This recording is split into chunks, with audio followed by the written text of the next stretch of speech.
Perfect. Good morning. We've got our first official, if you will, class of the psychology issues with Sal DePasquale and Dr. Terry Bordan. Both those bios you can find on our SUGA website. And Sal is going to introduce the class. So I'm just going to get out of the way here and let him take it away. Okay, thank you, Lauren.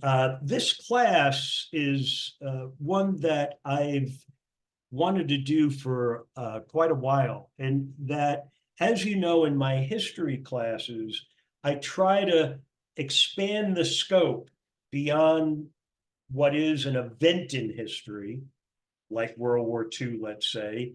And what I want to really do is pull back the lens to a very wide angle so that you're looking at it over 1,000 years or over 10,000 years, and to see how that event unfolds within the broad scope of the events that have occurred, and to try to identify patterns. And I try to go back to what I consider the beginning of our species, as we, as part of the ape family, start to establish our own branch on the family tree, and we become Homo sapiens.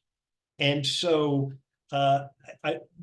what fascinates me about the brain is that as we start morphing away from onto our own branch, we don't leave the ape family, we are still a part of the ape family, but as we start to establish our own branch, the evolution of our personhood changes because our brain is changing. And mind you, many of our cousins and relatives are no longer here. They've shed all their leaves and their branches have dried up, and we're still around. One of the aspects as to why we are is that we formed gray matter that provides us with an enormous computer to do things that other members of our family were simply not capable of doing. They didn't have the resources that we have. And so what I find fascinating is that our species that's around for 200 to 300,000 years, it's only over the past what's estimated as 30 to maybe 90,000 years ago, began developing gray matter. We'll get into more detail about that. But what that does is that gives us the ability to process billions of pieces of data and to be able to assess what's going on around us and to think and strategize and plan. And so, mind you, even though our species is around for 200 to 300,000 years, our species with a brain is only around for maybe 30 to 90,000 years. And it's becoming more refined over time. What current research indicates is really fascinating to see what they're starting to discover about the brain.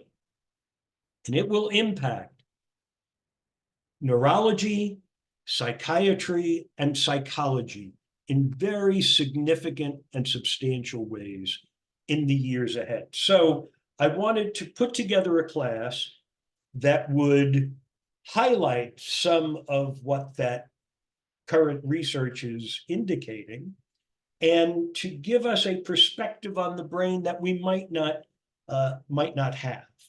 I also want to take it into how we develop, how the implications of it affect how we are as people, that it impacts our worldview. How do we see the world around us and the events that take place? What kind of context do we put that in? How does it affect the development of character? And how does it impact psychological distresses, such as trauma depression, anxiety. So we're going to look at those things as we go along. I also want to say that I know we have several people from the medical profession in our classes, and I hope I've allotted enough time at the end of this class to be able to provide you an ability to comment or share observations with us. If we don't have enough time, though, I plan in the beginning of our next class to allot an amount of time so that you can share with us your thoughts and that sort of thing. So if we run short of time, that is the plan. But I also want you to know that I welcome the input from the enormous resource that we have of the people who are attending this class to make contributions to it. In this class, I'm doing this with my esteemed sidekick, Dr. Terry Bordan, the former chair of the the psychology department at Long Island University.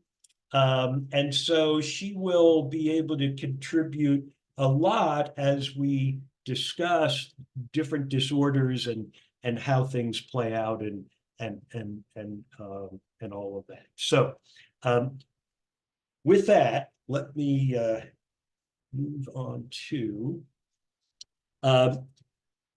medical scientists researching the brain are revealing new insights that are impacting the worlds of neurology, psychiatry, and psychology. Initiatives are underway for mapping the brain, much like we had an international project mapping DNA. That same concept is now being applied to the brain, and it will take many, many years for that to play out. But it promises, an ever greater understanding of what is our internal computer. Human evolution, separating us from Homo erectus, transformed our brain. Over millions of years, the brain morphed from a reptilian brain, which we've talked about before. Margita has made reference to the reptilian brain, more from the reptilian brain to the mammalian brain, and what is now termed the new brain. Each of these have years that designate when they were. Our new brain emerged somewhere around 35,000 years ago, distinguishing itself with gray matter. These are the billions of neurons storing and communicating data with other neurons in an intricate web of networks. This neuron network may contain information from long past generations. We may have in our brain information that is recorded from our ancestors long past, influencing our thoughts and our feelings that we are experiencing today. Even though we are not cognizant of that information, it's not something we have an awareness of, but it is there. And this is what I find some of the most astonishing of all of it. Let's take a look at here. Let me get the right one.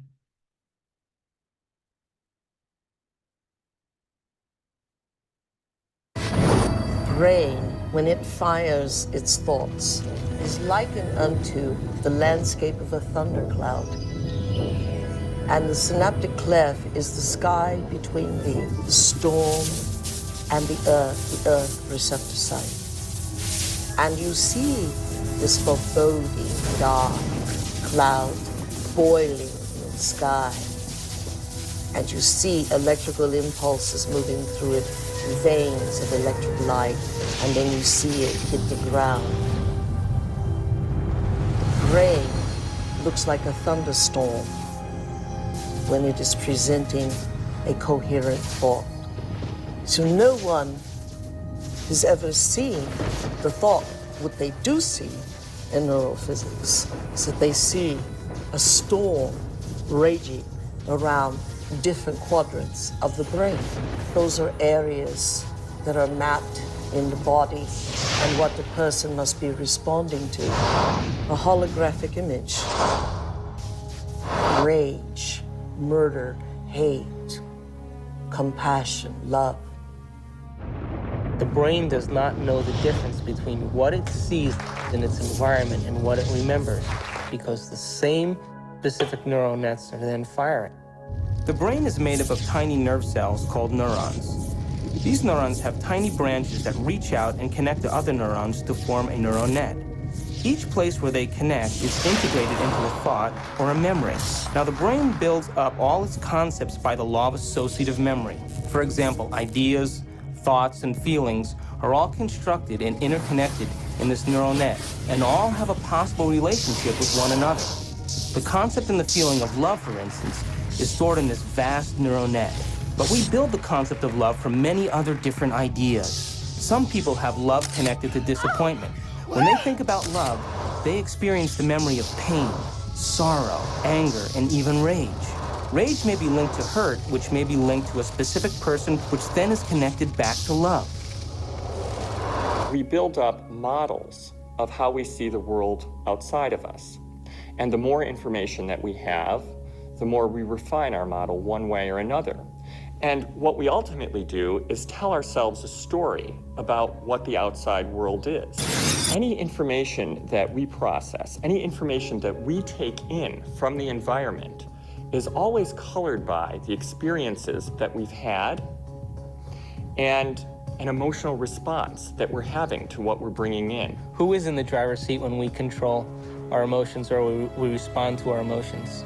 We know physiologically that nerve cells that fire together wire together. If you practice something over and over again, those nerve cells have a long-term relationship.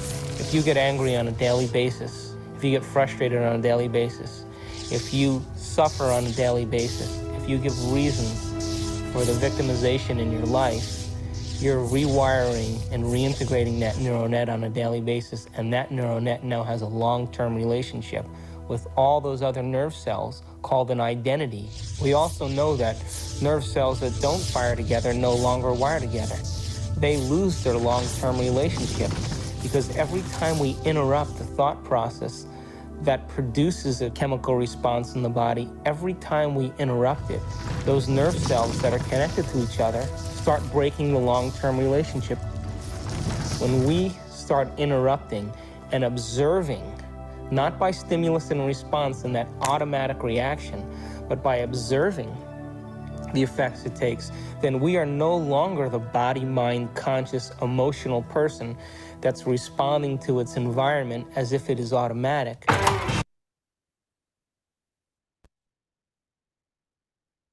And this is one of the things that I find really significant, is that as he illustrated there, when those nerve endings make a connection with the communications network, with other neurons, that it forms a bond, and you start living this thing over and over again, and it remains attached.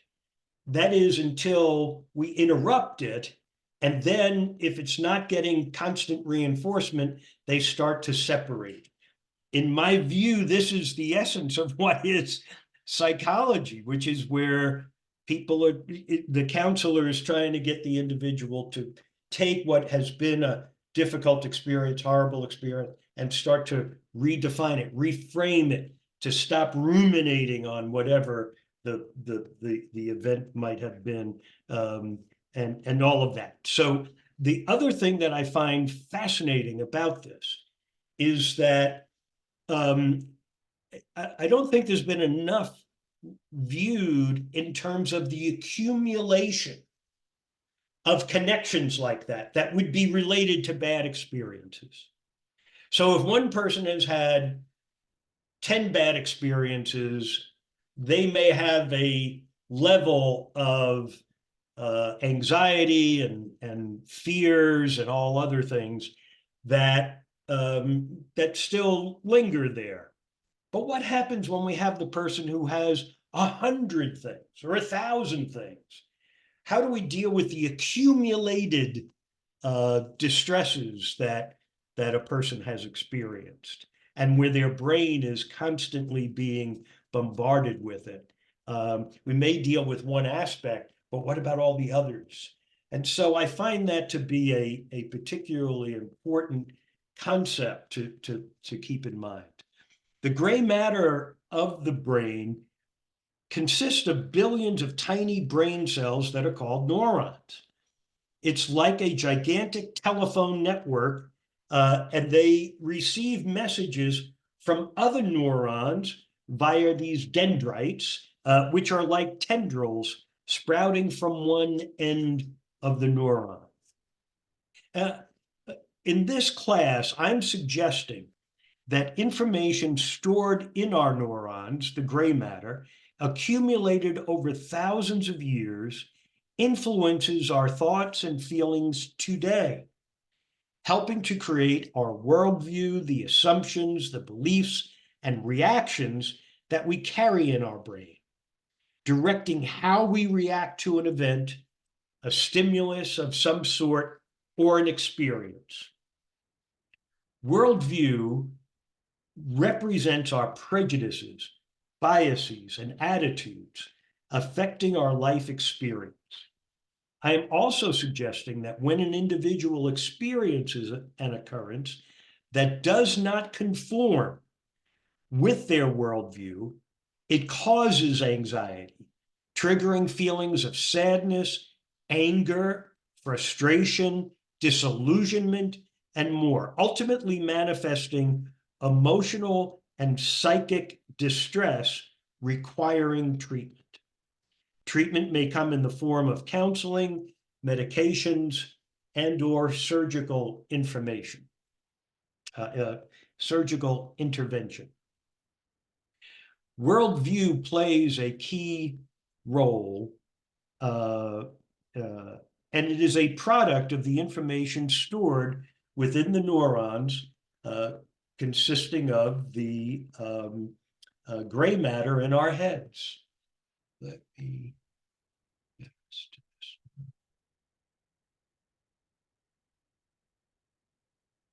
Here's the model of the mind that I'm working from. Now, most people work with change based upon the top of the triangle. We're told to change our thoughts, change our feelings, change our life experience. Sometimes somebody might inquire as to what are your beliefs, which are informing those experiences. But it would be very rare indeed to have somebody ask you, what's your worldview? What is a worldview? Many years ago, we used the word paradigm, which has now been replaced by the word worldview. A worldview essentially is, how do we see reality? What is that reality informing us? Now, my belief is that worldview is at the core of how we experience life. And the worldview filters up and informs our belief system. And our belief system, of course, informs our thoughts, our feelings, and our life experience. I'll describe a couple of worldviews so we can get a feel for that for those of you who aren't familiar with the term. Before the age of reason, logic, and enlightenment, the prevailing worldview was a very magical, mystical worldview, full of superstition, in which everything was connected with everything else, and there was a lot of magic. And there were gods all over the place. That worldview prevailed and existed for quite some time, until the age of reason, and in particular, the work of the great scientist, Sir Isaac Newton. Now, Newton gave us a worldview which was rather like a machine. It was called the mechanistic worldview, depicted here by those gears. And by coincidence, it looks like people who are stuck in those gears. Let's talk about Newton's worldview, which, although 17th century science, still informs most of us today. Newton's worldview is that the universe is comprised of separate things and objects. It's a world of things, and they're separate from one another. And only cause and effect, or force between them, impacts one another. That's a worldview known as determinism, which is rooted in predictability, and it's deterministic. It has a great impact in our lives. We live in that worldview of certainty and determinism. People who struggle with control issues, with anxiety, are very much impacted by that worldview. Why? Well, one, we need to know what's going to happen in the future. And ironically, when we need to know what's going to happen in the future, we're not actually present. We're not actually here.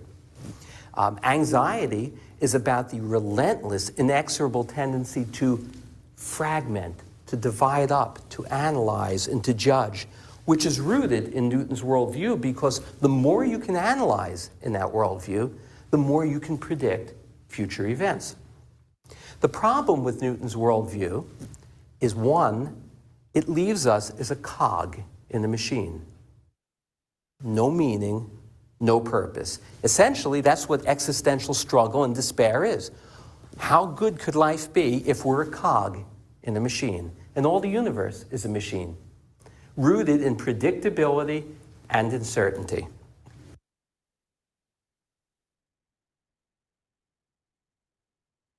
Stop the shit.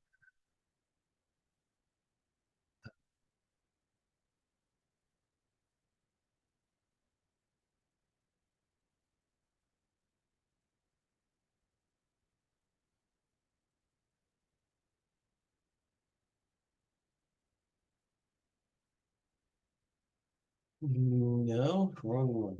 Sorry. Hang on. Let me get this right one. Here, come on, come on. This is the one.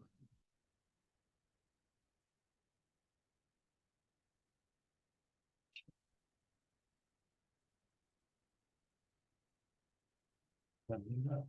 Okay, well, hold on. Let me try this again.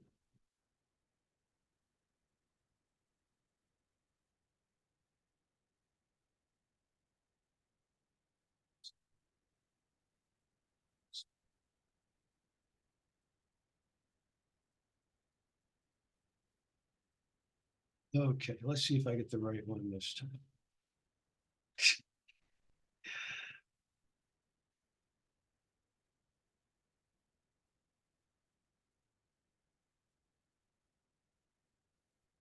There we go. Okay, so the brain is conceptually broken down into different areas that are studied by scientists. We have the cerebrum, which is the frontal, temporal, parietal, and occipital area of the brain, lobes of the brain, and each lobe handles specific jobs. For example, Broca's area within the frontal lobe is responsible for motor portions of language. And so we have, in these different areas, they perform different functions. The diencephalon connects the brain stem and the cerebrum. It is made up of 4 parts: the epithalamus, thalamus, subthalamus, and hypothalamus. And they all perform a different function in the brain. The cerebrum is a part of the brain that is responsible for coordinating voluntary movements, motor skills, and balancing. The brain stem, it connects the brain to the spinal cord and controls things like breathing, heartbeat, blood pressure, digesting food, circulating blood, and balance. So each of these have their own function, but they're also connected in this vast internet so that they can be intercommunicating. To try to break all of that down and to map it is going to be a formidable task. And you have Europe and America have been very much involved in participating in the research to take place. Okay. Let's take a look at the mystery of the brain. The brain is the most complex thing on Earth. Even the brain of a baby is wildly complicated. A piece of the brain, the size of a grain of rice, contains about 10,000 nerve cells, just in that little piece. You can just imagine how many pieces you have in your head.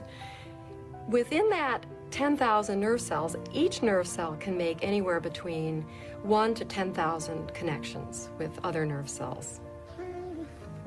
So there are something like 1 trillion connections.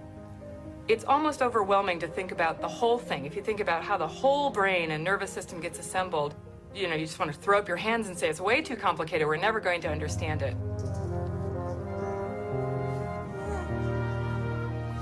The brain is the seat of our consciousness, of who we are. And in understanding where it comes from, we understand where we come from.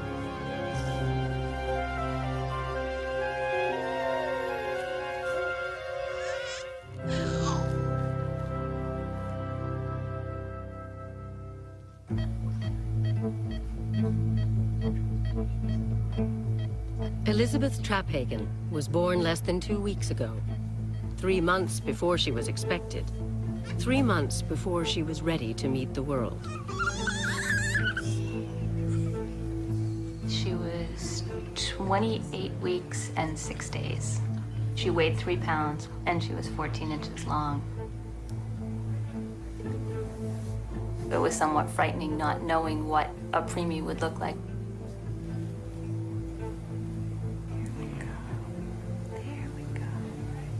It's something you don't expect. You're suddenly in this medical world rather than the world of taking your baby home and trying to figure out how to dress it and change its diaper. Elizabeth is a healthy, premature baby. Her lungs actively suck in the air. Her heart beats on its own. But the one organ central to all the others is not fully prepared: her brain. The miracle technologies of modern medicine can help keep Elizabeth alive. But 12 critical weeks of brain development must now continue outside the protective walls of the womb. When the baby comes out of the womb, everything changes. Suddenly light, suddenly sharp sounds. The brain reacts to the stimulation. It can't filter. It can't stop. It can't shut it out. They survive and make the best of it. Yet what's the cost? The brain of a baby born 3 months premature is vulnerable. Many precious weeks of development still remain.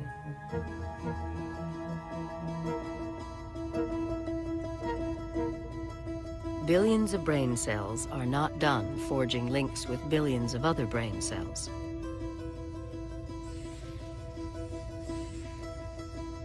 Eventually, there will be trillions and trillions of connections between cells, charged with electrical pulses rippling like lightning storms across the hills and valleys of the brain's deeply furrowed tissue.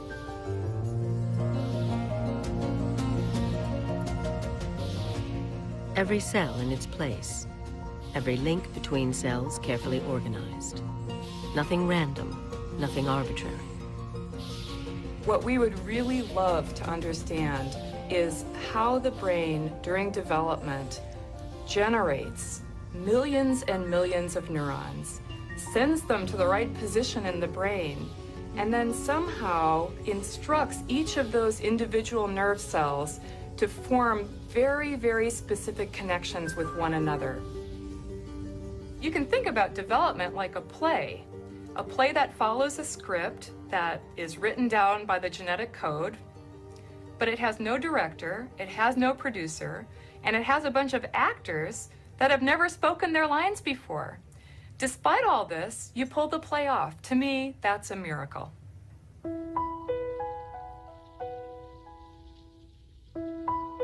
Egg and sperm. Their union forms a single cell, which will divide and divide and divide again.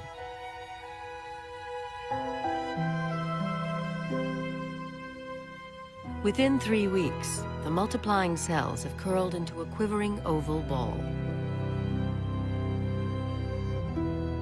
Inside lies a cluster of cells that have begun to fold themselves into the shape of a garden hose, the neural tube. From the bottom will come the spinal cord. From the top, the brain.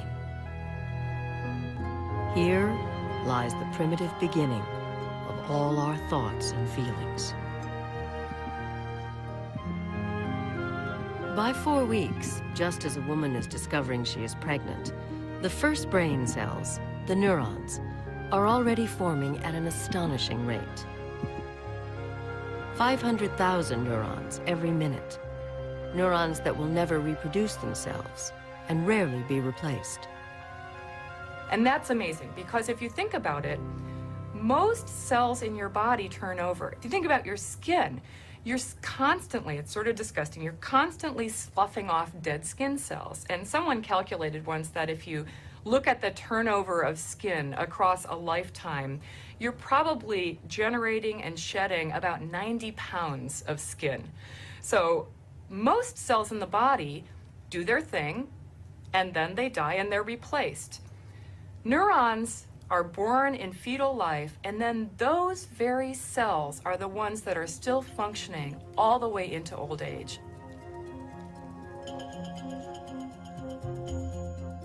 As the tiny fetus grows, the neurons make their way out from inside the neural tube to build the brain, layer upon layer, like an onion. The neurons follow a cellular pathway, as if they were traveling down a highway. They just grab hold of supporting cells called glia and propel themselves along. They put their nucleus in the back of the cell, which makes them sort of fat in the back, and then they hold on to the guide wire, this glial fiber. So it's kind of like an inchworm as it moves along. And each little cell goes all by itself in what is a very, very vulnerable process. No other kind of cell has to do that, and it's just an amazing thing. Neurons travel in waves, millions every day, embarking on a daunting expedition that scientists call migration.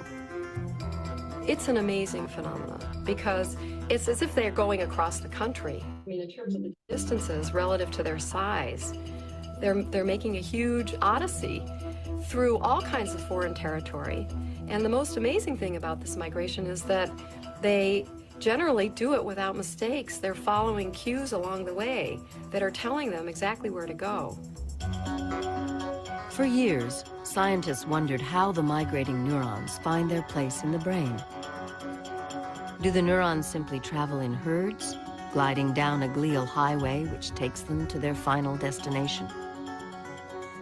Or do neurons do their own driving, each neuron genetically programmed to fulfill its own predetermined purpose? We used to think that migration was just like delivering cells out a conveyor belt, and you just dump out the cells at the end. But now we know that's not the case. There's evidence that shows that young neurons have an idea about where they're migrating to, and that they can recognize their position within the brain.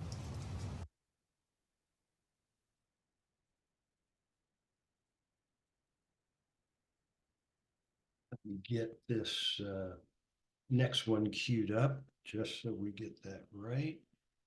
Resume. No. the number of elementary particles in the universe. And this gives you some idea of the staggering complexity one is faced with in trying to understand. From viewers like you.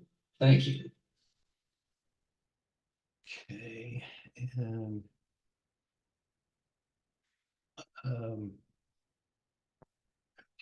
and so what I think is really fascinating to look at is that when we think about how children develop and how you have the teenage brain and the young adult brain, all of it, what is leading to that maturity? Well, it's the brain connections.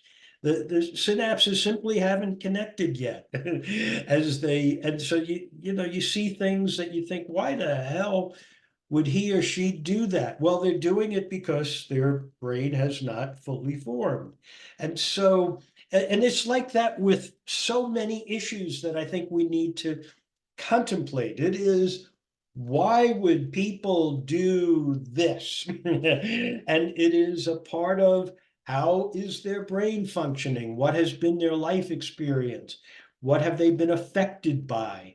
And how do they then see the world and do things that, for me, let's say, would be inexplicable. So it's inexplicable to me because I'm not in their shoes. I haven't experienced what they have. I don't know how their brain is connected or what has influenced those connections. And that's why I find this also very important. As an investigator, you'll see people who do things that are counter to what I might think is moral or right. But they did it. Why did they do it? Now, you can just say, if they did something that's illegal, we don't care why they did it. We can prove that they did it. We prosecute them, we punish them.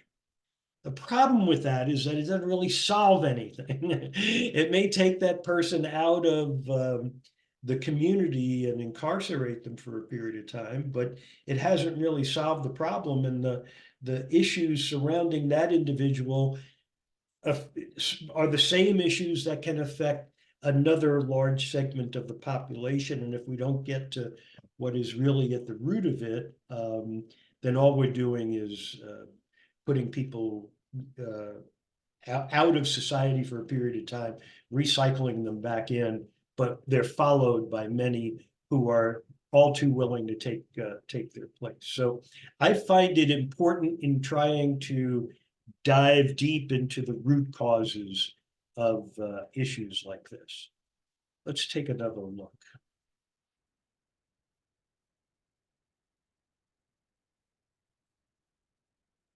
No, I need to read.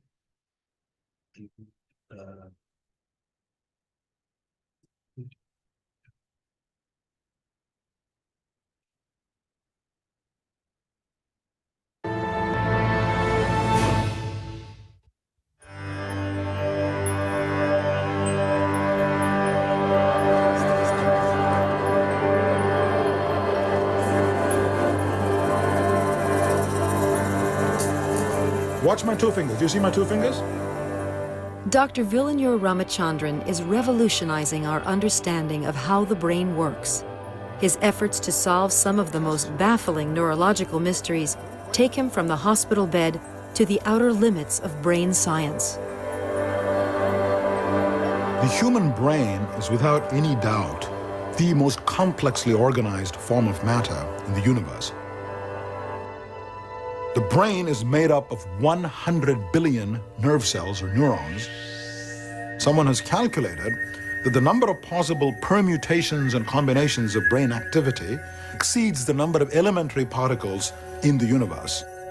And this gives you some idea of the staggering complexity one is faced with in trying to understand the functions of this mysterious organ. So the question is, how do you even begin?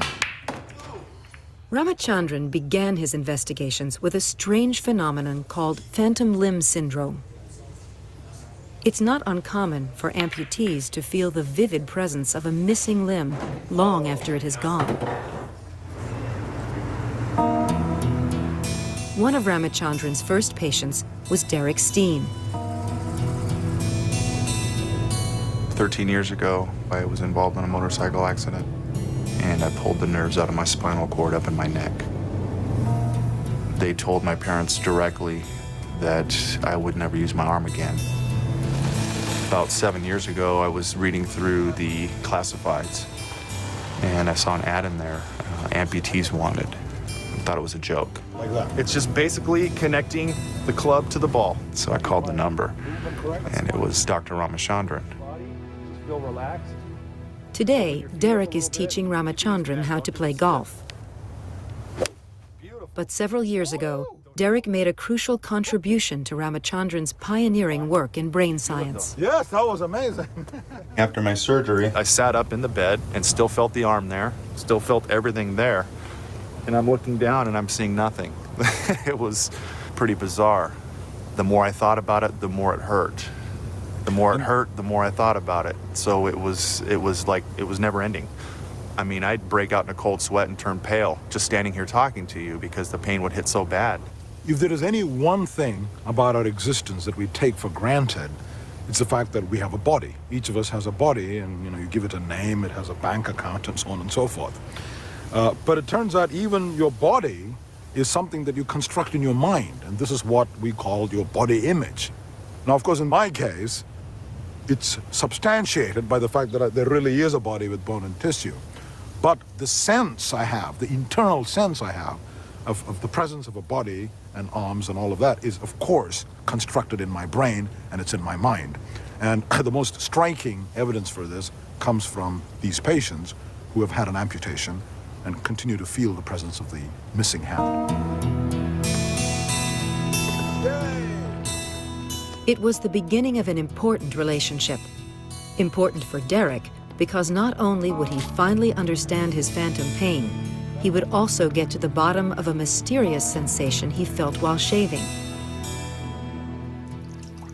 When I first started shaving after my surgery, I would feel my absent hand start to hurt and tingle whenever I shaved this left side of my face. Meeting Derek was important for Ramachandran because the explanation he came up with would rock the world of neuroscience. How about that? That's just my arm. The first thing Ramachandran did was to invite Derek to his lab for a simple test. Derek, I want to touch different parts of your body, and I just want you to tell me what you feel and where you experience the sensation, okay? Okay. Close your eyes. Could feel that on my forehead. Anything anywhere else? No. Okay. It's on my nose. Okay. My chest. Your chest, okay. I can feel that on my cheek, and I can feel rubbing on the phantom left hand. On the phantom left hand, in addition to your cheek. I'm going to run the Q-tip across your jaw, and we'll see what happens. I can feel the Q-tip on my cheek, and I can feel a stroking sensation across the phantom hand. You actually feel it stroking across your phantom hand, across the palm. So here is a medical mystery of sorts. Why does this happen? Why would a person, when you touch his face, claim that is also touching his missing phantom fingers? That's fine. Palm, thumb and palm. This was just the kind of mystery that Ramachandran was drawn to, although it would take some time to solve. One day, while Derek was making one-armed repairs on his favorite Chevy, Ramachandran turned up with his solution. It was a groundbreaking theory. The reason we think it happens is that in the brain, there is a complete map of the surface of the body. The entire left side of my body, the skin surface, is mapped on to the right side of my brain along a vertical strip of cortex, which we call the somatosensory cortex. Similarly, the right side of my body is represented on the left side of my brain.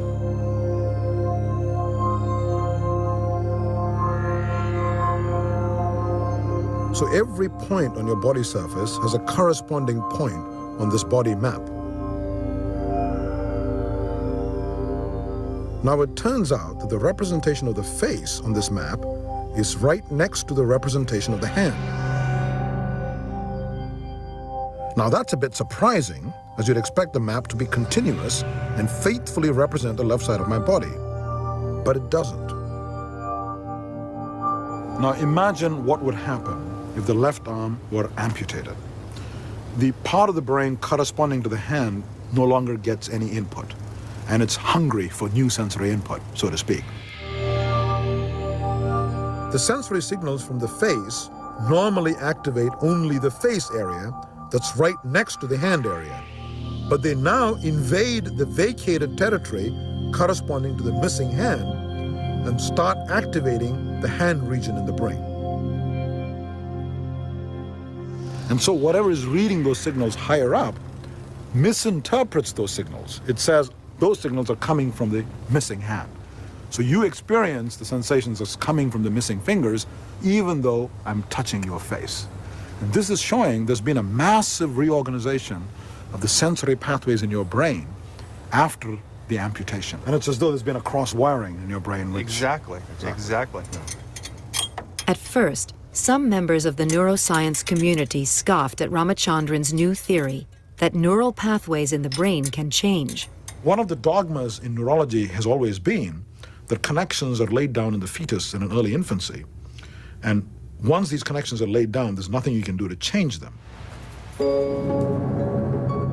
As a scientist, Ramachandran knew that such a radical proposal needed scientific proof.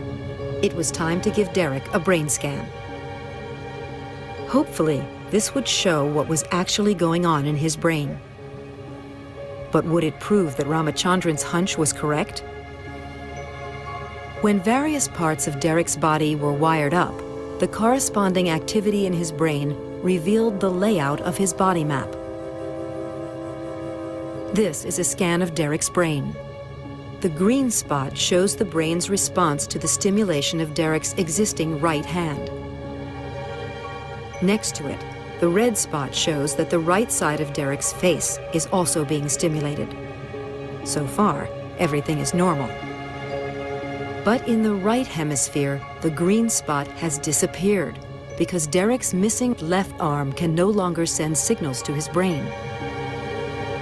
Remarkably, the red area, which corresponds to his left cheek, has now taken over the whole space. These results vindicated Ramachandran's detective work. It's as though now the sensory input from the face is innervating a completely new part of the brain. And this means new pathways have been opened up. Whether this is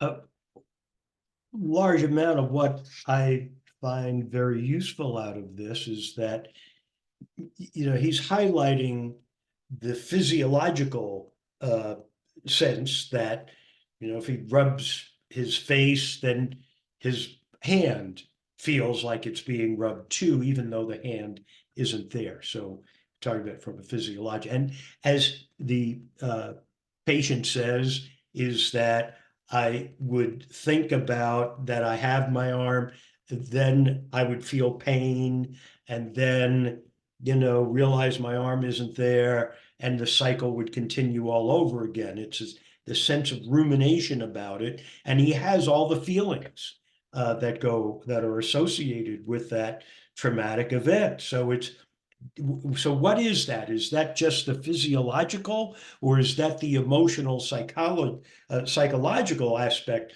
of this person? How do we separate them, and should we separate them? But the point is that it's a function of those brain connections, or not connections, having an impact and influencing that person's life. And that, I think, is what is so significant and substantial about the work that is underway. Let me get to this next one here. Back to here, and I will hold on. Where did it? I got the wrong one here. We are, and I can share that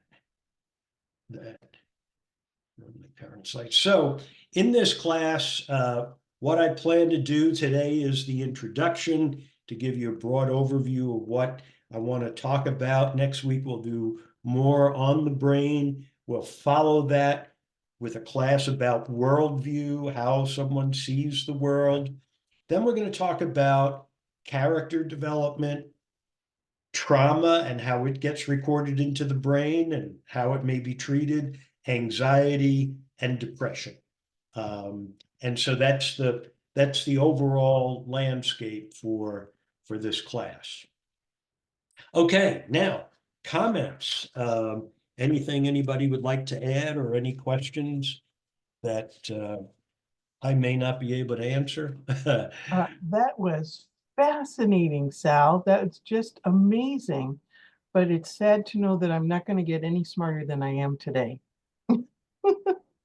But also it brings up the, while people are coming up with their questions that they can put in chat or use the raise the hand function, it brings up that old thing between nature and nurture, and what is the importance, or what is more overriding in each case.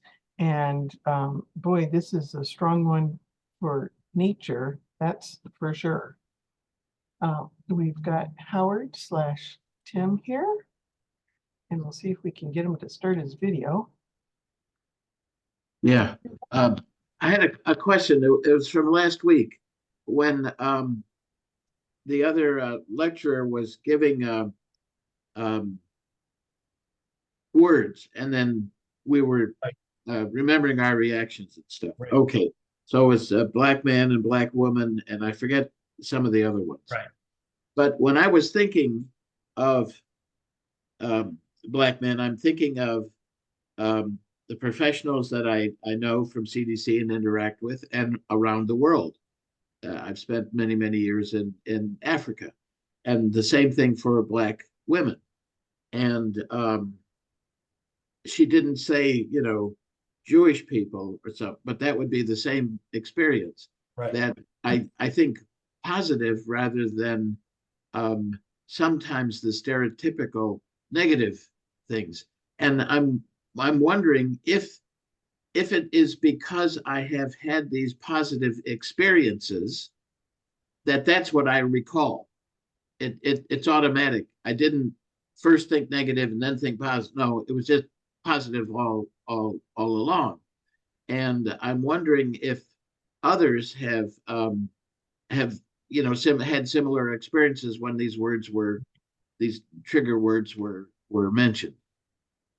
Yeah, well, what I think is what kind of gets highlighted through this video about the brain and how the connections are made is that it's a code that as soon as you hear the word black man, the phrase black man, it triggers all those connections in your brain based on what is your experience, what has been recorded in your brain.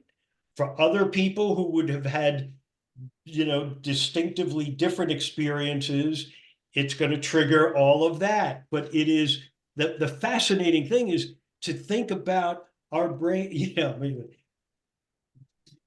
my naivety, the brain as a computer that as soon as the coded word hits, it's as if I went on Google and I entered in black man, that code sends it through their system and they bring up all kinds of, you know, links and connections. And yeah, for each individual, what their experience, they may have things in their head that came from ancestors. So as soon as you hear it, it brings up the Civil War and all that other stuff. Yeah, sure. I think that's that's the connection that I want to make in this class for us to look at. Thank you.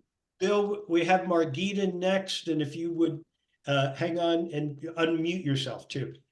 Margita? Yeah, can you hear me? Yes. Yes, okay. So the study of the possibility that the brain may reorganize itself, like after that injury, the missing arm or hand, to me is very encouraging. If we can figure that out, how we can work into that and help the brain even more, And then I'm thinking, now we need to figure out how to reorganize the parts of the brain that are responsible for worldview. And without being too specific, and I guess it would be something like a benign brainwashing if, now this is like a modest proposal, so tongue-in-cheek, for those who just feed their brains with totally false fake news, if we could undo that, it should be able to be done. Now, I don't know how long it would take. So I'm thinking back as a retired teacher, I'm thinking education. That to me would be the role and the power of education if we started that early to create independent thinking, critical thinking. Don't take anything by face value, fact check, civic education. I mean, a real rigorous, that would create brains that are a little bit more immune to falsities or, naive proclamations. Yeah, if you reflect back on the class that we did about the Trump landscape, the point of the class wasn't about Trump. It was about the forces during World War II and post-World War II who were determined to separate Americans from America. And what they understood was that they had to do their public relations propaganda campaign underground so that people wouldn't see what they were doing. And they would, frame their message in such a way that would be seemingly innocuous, be it a cartoon or a film of one sort or another, but that they wanted to get that. They had a very specific purpose that is predicated upon impacting worldview of a broad audience, so that they could get to a day where we went from 73% of Americans loved their country and their government at the end of World War II to today where it's 16-17% feel that way. So they knew they couldn't just go out and say, we really don't want a democracy, we want an autocracy, and that people would buy it. They had to do it underground using psychological techniques, mass media techniques, to be able and to disguise what they were saying until people now will listen to totally bogus stuff and actually believe it. So yeah, no, I think what you have is the counter to it has never seen itself as having to mount a campaign to persuade people that, democracy is a good thing. Government is a good thing. Cleaning up the environment, so you can breathe the air and drink water. That's a good thing. That they haven't seen that there has not been an orchestrated campaign to argue the other point. And so yes, it can be changed, but it would take a well-planned strategic effort to do so. Joy, first, Bill, if we can get Bill, I think you have to hit your, Where's Bill? Or can you open up his mic? Asked to unmute. If you can unmute yourself, Bill. I think I've got it unmuted. There you are. There you are. Well, to follow up some on both of these points, I'm a retired physician. My main job has been public health. My last main job is director of the Fulton County Health Department. And I think most of us who have had some scientific training and major education, we have a certain view. And often we, like most others, are somewhat trying to change the worldview of others. For example, a practicing physician with patients, with trying to make them do more preventive medicine, etc. In my case, as the community was my patient, was trying to change the worldview of lots of folks who don't believe in the environment and preventive medicine and all that. We didn't have much of an opportunity to influence the mass media. Many other folks have that opportunity, the politicians, etc. And so they've been fairly successful in doing that. And the folks who are doing the crazy media stuff that affects kids have had a big impact. So I guess my main point is the kind of ones that you've been making. Also, teachers have a great impact, hopefully. So that's mainly what I'm trying to say. Thank you. Yeah, no, I understand. And look, the assault on education, the assault on teachers and all of that is not by accident. They are a direct threat to those who really have an agenda that is deleterious to the country. Yeah. Thanks, Bill. Appreciate it. Yeah. Joy? Since many of our cells regenerate, like the example with skin cells, and since the brain remaps, the spinal cord has grown out of the brain. Why doesn't the spinal cord make reconnections in cases like, traumatic injury? No, good question. I wish I knew the answer. I don't. I can say that is an area of research that, and apparently there are some avenues of great hope within that environment. Again, a lot of that's in its, when I say infancy stage, mind you, much of what we know about the brain is only about the past 100 years. So what will come in the future, I think, has great potential, and that may certainly be a part of it, which is we know about the elasticity of the brain and how it can, have connections that can be changed and reconnected, if you will. Rewired, if you will, that, certainly it would seem that part of the brain, the stem, certainly could be influenced as well. So I think there's a lot of hope there for that. And again, I'm a lay person, but just on the basis of what I've read, I would say that's one of the areas that I find very encouraging. Thank you. Howard, would you, Tim, I'm sorry, would you add to that? You have to unmute. Mute myself, yes. Yes, about the genetic engineering holds great hope, both for preventing disease genetically on the gene map, but also it holds great hope for some cerebral or brain-related disorders that may come up.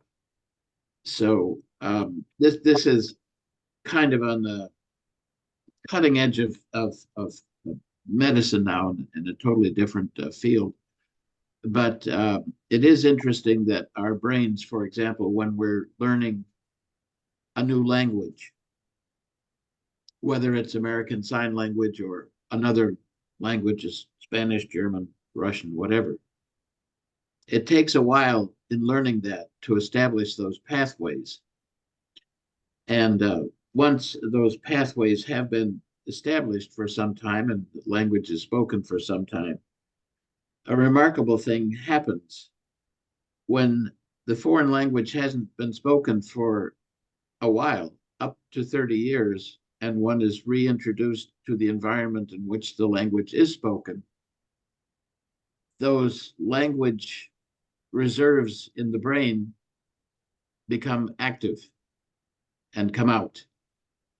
And for those who speak foreign languages, occasionally, if you haven't used a word in 30 or 40 years, it will come out by itself when it is needed, where it is needed, in the sentence correctly. This happened to me. I was in a country, I learned the language. I wasn't there for 30 years. I started speaking again, it came back gradually. And what I found off-putting was a word I hadn't thought of for 30 some years automatically flew out of that space into a sentence. And it was correct. And I've since spoken to other people who speak foreign languages, and they have had similar experience as well.